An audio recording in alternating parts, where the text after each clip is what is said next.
भर फंसाए रखता है। ये भोग लिया, ये भोग लूं, ये देख लिया, ये देख लूं, ये सुन लिया, ये सुन लूं, बार बार वही।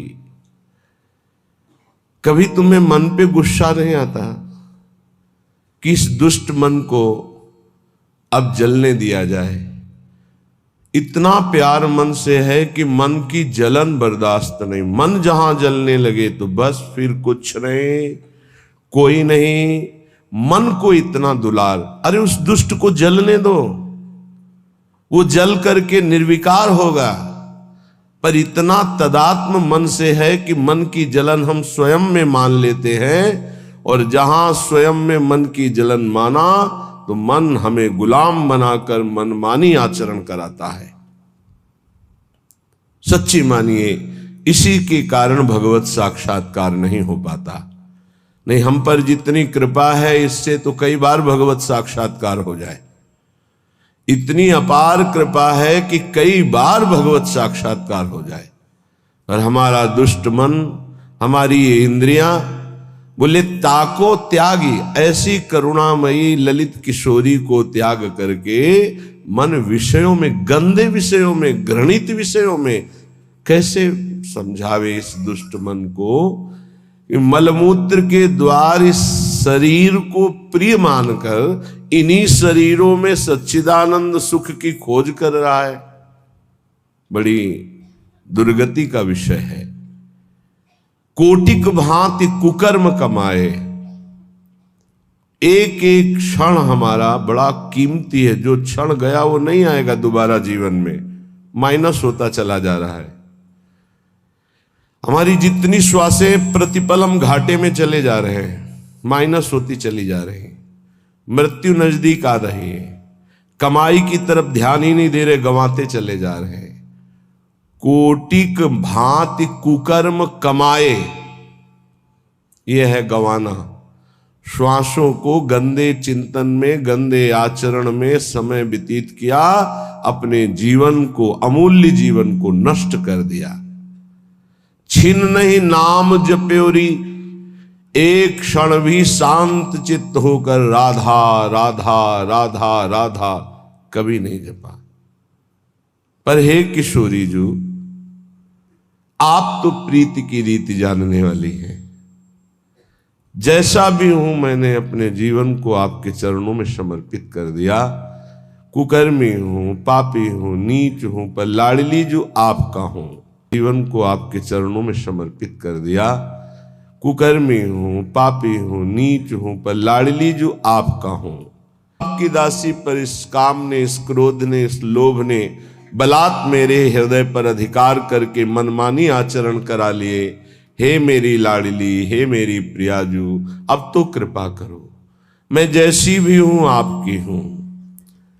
लाडली, मेरे नेत्र कहीं न कहीं तो ये चाह ही रहे हैं कि एक बार आपका साक्षात्कार करें। हे स्वामिनी जी, आप तो सहज कृपालु हो, तो आप कृपा करके अपनी रूप माधुरी का एक बार नेत्रों को पान करा दीजिए, तो मेरा मन, मेरी चित्त, मेरी एक एक वृत्ति आपकी दासी हो जाएगी। प्यारी जो, आप कृपा करके इनको अपनी सेवा में रख लीजिए। मन को, बुद्धि को, चित्त को, अहम को। मेरे बस के नहीं कि मैं आप में लगा पाऊं। आप कृपा करके अपनी रूप माधुरी के द्वारा इनको आकर्षित करके अपनी सेवा में लगा लीजिए। हे मेरी प्रिय सखी, मुझे सबसे बड़ा सुख मिलेगा। हे किशोरी जी, आप अपने रूप के प्रेम जाल में मेरे मन को फंसा लीजिए। मेरा तन, मेरा मन ये आपका है। अगर अब ये काम, क्रोध आदि कहीं ले जाते हैं तो आप देखो, मेरी सामर्थ्य नहीं कि मैं इनको रोक सकूं। सपने हूं और न देखो हूं को, ऐसी कृपा कर दो। वैसे तो मैं देख रहा हूं कि जागृत स्वप्न में कोई भी मेरा सहयोगी नहीं है। कैसे? जो है वो सब गिराने वाले हैं, सजाने वाले नहीं हैं। मान लेना हमारी बात। इस सृष्टि में जो दोस्ती करेगा वो तुम्हें चढ़ने से गिरा देगा। चढ़ाने वाला दोस्त तो केवल भगवान ही है। या भगवान का निज जन प्रेमी है जो झुक करके गिर करके कहता मेरे ऊपर पैर रखो चढ़ जाओ परम पद में? वो तो केवल भगवान का भगवत प्राप्त महात्मा ही हो सकता है, अन्यथा नहीं। अन्यथा तो चढ़ते हुए का पैर पकड़ के घसीट के गिरा करके उसे अपने अनुकूल बना लेना ये माया के पार्षदों का कार्य है। स्वप्न में भी हमारा कोई सहयोगी नहीं है, सच्ची मानिए कोई सहयोगी नहीं। आप प्रगट में जिसे सहयोगी मानेंगे वही विक्षेप दे देगा आपके भजन में।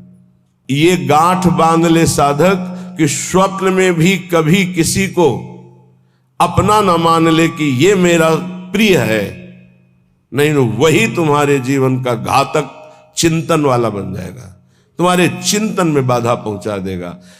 ये माया पहले झुक के आती है, क्योंकि अगर सीधे युद्ध का चैलेंज दे के आवे तो साधक कभी परास्त ही नहीं हो सकता, क्योंकि भगवत पार्षद है। साधक जब मारा गया तो दया में मारा गया। इन शब्दों को बहुत ध्यान से सुनना, ये सत्संग है भगवत प्राप्ति के लिए, चाहे गृहस्थ साधक हो या विरक्त साधक।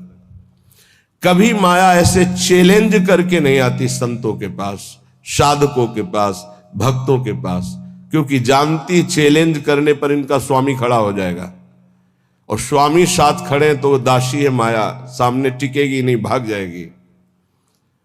वो बड़ी चतुरता से आती, प्रवीणता से झुक के आती है और झुका के रौंद के जाती है। ये लिख लो कागज में, चाहे दिमाग में लिख लो, झुक के आती है और झुका के रौंद के रुला के फिर उन संतों का अनुभव निकलता है।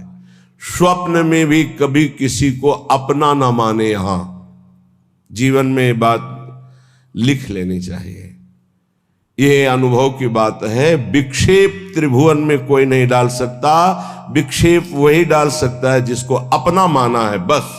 वो चाहे वस्तु हो, चाहे व्यक्ति हो, चाहे स्थान हो, जिसे अपना मान लोगे वही तुम्हारे भगवत चिंतन में बाधा खड़ी कर सकता है, अन्यथा किसी की ताकत ही नहीं है।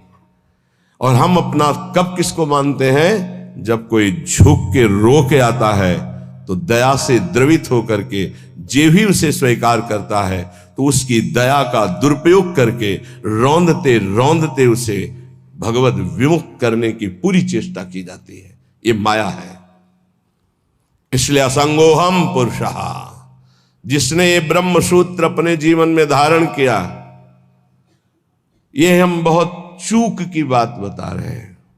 दया बिना साधु कसाई, दया करी तो आफत आई। जीवन में ये अनुभव की बात बता रहा हूं। जब कभी चूक हुई है तो दया के कारण हुई है, और जब कभी कोई विघ्न साधना में पड़ता है तो साधु की दया उसे फंसाती है। इसलिए वो दया जो हमारे प्रभु के चिंतन में बाधा पहुंचा दे, कभी नहीं। दया दूर से करनी चाहिए। उपदेश कर दे भगवान नाम वाणी लीला का और छोड़ दे। पर होता क्या है, ये समर्थों को उपदेश दिया जाता है, जिनको अपने बल से उठाकर भगवत प्राप्ति करानी होती है उनको उपदेश नहीं दिया जाता, उनको गोद में लेके चला जाता है। पर ऐसे गोद में लेकर चलने के लिए चाहे अपनी दुर्गति हो जाए पर उनकी दुर्गति ना होने पावे, ऐसा स्वभाव संतों का, तो उनको दुख भोगना पड़ता है। यद्यपि उनकी महानता है पर उनको दुख भोगना पड़ता है। ये संसार उनको रुलाता है, ये संसार उनको पीटता है, ये संसार उनको मारता है, संसार उनके शरीर को नष्ट कर देता है। कितने उदाहरण हैं। अगर साधक निर्विघ्न परमात्मानंद में स्थित होना है तो दया किस पे करनी है? किसी पे नहीं। क्यों? क्योंकि सब भगवान का स्वरूप है। हम खुद दया के पात्र हैं, सब हम पर दया करें। हाथ जोड़ के तृणादपि सुनीचेन तो निकल जाओगे। और अगर गुरु बने दया करके परम पद प्राप्ति कराने के लिए, तो उदारता है, ये उसका स्वभाव है। पर रो के यहां से जाना पड़ेगा, पिट के यहां से जाना पड़ेगा, और नाना प्रकार के प्रहार को सह के जाना पड़ेगा। ये बहुत आंतरिक बात कह रहा हूं, अगर समझ पाओ तो समझ लेना, नहीं आगे माया समझा देगी आपको। सिर्फ अपनी बात मनानी, उसकी बात नहीं माननी, सिर्फ अपनी निष्ठा में रहना है, उसकी तरफ झुकना नहीं, तो बात बन जाएगी, अन्यथा नहीं बनेगी। अगर ये रहा कि मुझे अपनी बात बनाने के लिए मुझे इसकी बात माननी, तो ध्यान रखना जीवन भर पछताना पड़ेगा, जीवन भर रोना पड़ेगा, और उसका कल्याण हो कि नहीं फिर संशय हो जाएगा। क्योंकि श्रद्धा शासन से प्रकट होती है, दुलार से नहीं। श्रद्धा कभी किसी की सुरक्षित रखनी है, उसकी श्रद्धा बढ़ानी है, तो कभी किसी को दुलार ना करे, ये गांठ बांध ले। आप इस भाषा को नहीं समझ पाएंगे, लेकिन इसको मान लोगे तो जीत जाओगे माया पर। संतों के अनुभव सुने जाते हैं, वो किसी राग द्वेष से युक्त नहीं होते, वो परमात्मा साक्षात्कार कराने वाले होते हैं।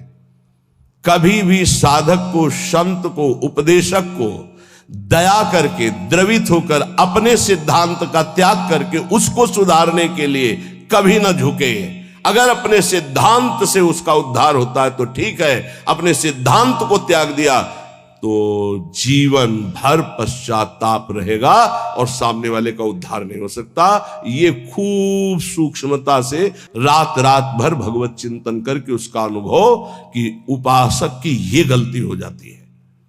अपने लोग किसी भी बात को, किसी भी घटना को घुस करके हुए घुनाक्षर न्याय, जो जैसे घुन गेहूं को ऊपर पूरा सुरक्षित रखता है और एक जगह से छेद करके अंदर जाता है और पूरा का पूरा माल ले लेता है, केवल खोखा रह जाता है, ऐसे उसे घुनाक्षर न्याय कहते हैं। किसी भी घटना, किसी भी शब्द पर घुस जाना और उसके रहस्य को निकाल करके ज्यों का त्यों ऐसा अनुभव करना, ये उपासक बड़े बड़े संतों से गलती हो जाती है। और इसी गलती का नाम साधुता है, इसी गलती का नाम साधुता है कि वो अपनी गति दुर्गति का ध्यान न रख करके पामर जीवों को परम पद प्रदान करने के लिए नीचे उतर जाते हैं। आओ हमारे सर पर पैर रखो और भगवत प्राप्ति करो। हम जैसे हैं वैसे प्रियालाल के हैं। हमारे प्रियालाल में अपार सामर्थ्य है। साधक जब तक भगवत साक्षात्कार न कर ले तब तक तटस्थ भूमिका रखे, कभी किसी को अपना न मान ले, नहीं तो भगवत साक्षात्कार में बाधा पड़ जाएगी। तुम जैसे हो वैसे भगवत साक्षात्कार कर सकते हो, हमारी बात ध्यान रखना। काम है, क्रोध है, लोभ है, चिंता मत करो, ये नारकी गति प्रदान करने वाले शत्रु हैं। पर हम जिनके शरणागत हैं उनके प्रभाव से, जैसे जंगहा लोहा पारस के प्रभाव से सोना बन जाता है, तो पारस भी तो जड़ है, जड़ पारस अपना स्वभाव नहीं छोड़ती, तो चैतन्य घन परमात्मा और हमारी स्वामिनी किशोरी जो, वो अपना स्वभाव कैसे छोड़ देंगी? उनका स्वभाव ही है जो उनकी शरण में आ गया उसे निर्मल कर देना, प्रेम प्रदान कर देना। पर अपना कोई एक स्वप्न में भी नहीं होना चाहिए। सपने हो और न देखत कोई ऐसा सहयोगी नहीं है जो मुझे प्रियालाल में लीन करने का सहयोग करे। प्रियालाल से दूरी बनाने वाला मित्र तो मिल जाएगा। बड़ी विचित्र चाल माया की है। तुम्हारे में परमात्मा है जिसे तुम नहीं जान पा रहे हो, वही जनाने के लिए गुरुजन प्यार करते हैं। पर वो फिर क्या करता है? वो अपने में गर्व करके आज्ञा का उल्लंघन शुरू कर देता है और उसको ऐसे जन मिलते हैं कि उसको सपोर्ट करते हैं उल्लंघन करने के लिए। अब वो जो उसकी चित्तवृत्ति गई थी कि इसको परमात्मा प्राप्ति कराएंगे, अब उस चित्तवृत्ति ने उसके चिंतन पर बाधा पहुंचा दी। गलत समय गया और अशांत असंतुष्टता पैदा करने की चेष्टा कर दी उस संग ने। इसलिए साधु को, साधक को, भक्त को सदैव असंगता पर ध्यान देना चाहिए। या तो सुलझा हुआ व्यक्तित्व साधुता का, उसका संग, तद्व्रतेषु जो भगवत प्राप्ति करना ही चाहता है ऐसे का संग, अन्यथा सर्वात्मना न विसृजित बहिरिंद्रियाणि एकश्चरण। एकश्चरण, कभी सपन में भी ये न सोच ले कि मेरा परमार्थ का कोई सहयोगी हो जाएगा। जैसे भगवान करुणा करके आखिरी बात अर्जुन से कहते हैं, मेरी बात मान लो। सर्वधर्मान परित्यज्य मामेकम शरणम व्रज अहम त्वाम सर्व पापेभ्यो मोक्षयिष्यामि। अर्जुन, ये अत्यंत गूढ़ बात कह रहा हूं, ये सबके सामने प्रकाशित होने वाली नहीं। तुम मेरे प्रिय हो, इस मेरी आत्मा हो, इसलिए मैं तुम्हें कह रहा हूं, मान जाओ, ऐसे चलो, ऐसे चलो। तब तुम्हें पश्चाताप होगा जब अटैची तैयार करोगे और सामने से ट्रेन छूट गई। ये एक ही बार ट्रेन मिलती जीवन में, परम पद के लिए एक ही ट्रेन है, सद्गुरुदेव की कृपा।